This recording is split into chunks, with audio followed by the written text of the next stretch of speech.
Hello and welcome to the Heritage Trail at the Triangle. The trail is situated in the grounds of the Royal Agricultural University. Prepare to take a walk through time from Roman Corinium to the establishment of the Royal Agricultural College. Number 1. Trent Lodge. Standing at the front of Trent Lodge, look out over the Triangle. Try to forget the bustle of modern life around you and imagine yourself in a Georgian era. Idyllic. You can see why Thomas Brown chose this site for his home. A wealthy wine merchant and amateur astronomer, Brown was a philanthropist who generously invested in the local community for the benefit of Cirencester. Previously known as Further Barton, the house is a handsome Georgian manor. While the exact build date for the house is undocumented, the first record started in 1792, around the birth of Thomas Brown's first child, Thomas Crowther Brown. The lodge has evolved over time. Between 1894 and 1898, building work took place at the front and rear, doubling the footprint. Whilst Thomas Crowther Brown was well known locally, it was his daughter Elizabeth Brown who would bring fame to the family with her discovery of sunspots. Evidence of her passion for astronomy still exists at the site. Situated to the rear of the lodge is a round shelter. It is believed that this would have been the location of Elizabeth's observatory, named the Little Burthen. Living at Further Barton alongside Elizabeth Brown was her uncle Robert Jeffreys Brown. A visionary for the Royal Agricultural College, he could see the lack of government support for the agricultural education worsening, which drove him to commandeer the advantages of a specific education for agricultural pursuits meeting. He used this forum to promote his idea of an institution specifically aimed at improving agricultural practices. This would later become the Royal Agricultural University, the world leader in sustainable agricultural research. After the death of Elizabeth Brown, Further Barton was bought by Boots Chemist in 1947.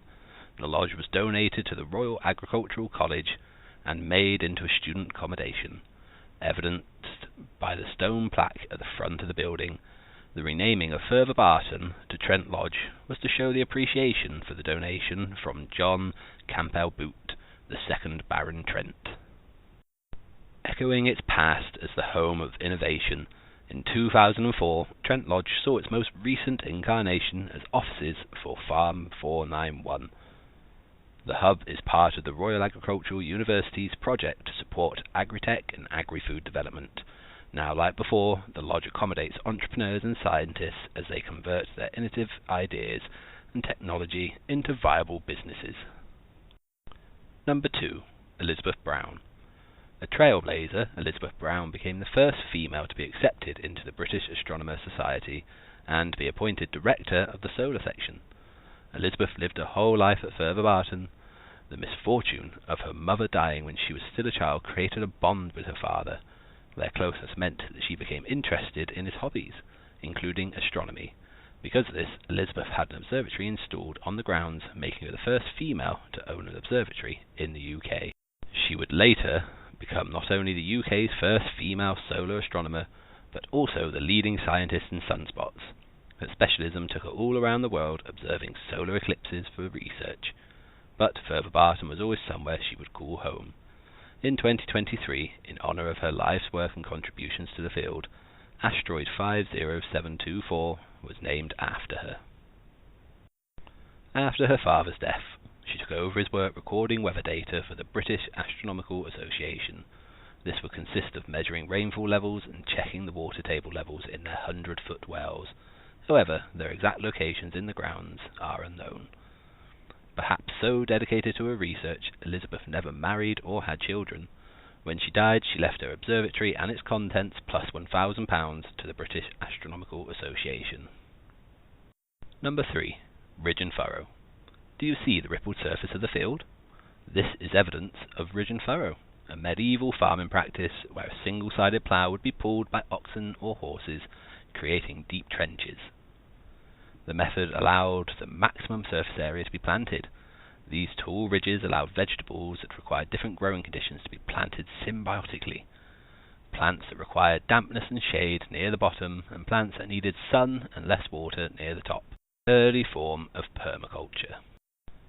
These would have been part of an open field system shared by multiple occupants, where people would grow their food as part of a subsistence lifestyle, a common practice until the 17th century.